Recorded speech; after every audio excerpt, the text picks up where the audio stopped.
Простейшее решение для тех, кто не любит возиться с тестом.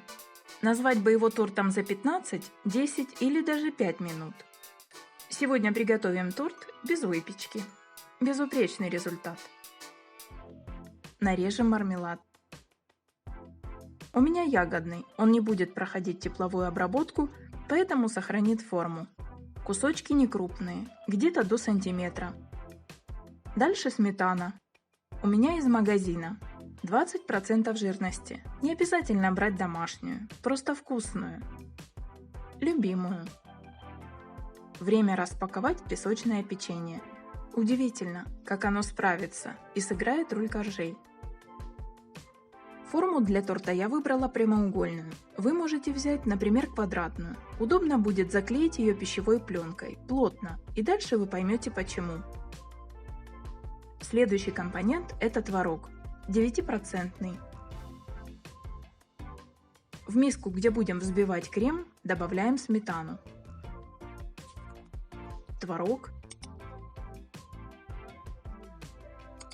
ванильный сахар, сахарную пудру.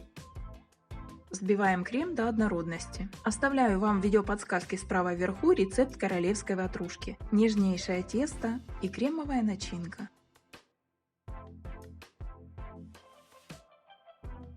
Все составляющие готовы. Начинаем собирать торт. На дно формы выкладываем печенье рисунком вниз, потому что потом он окажется сверху. Дальше слой крема и кусочки мармелада.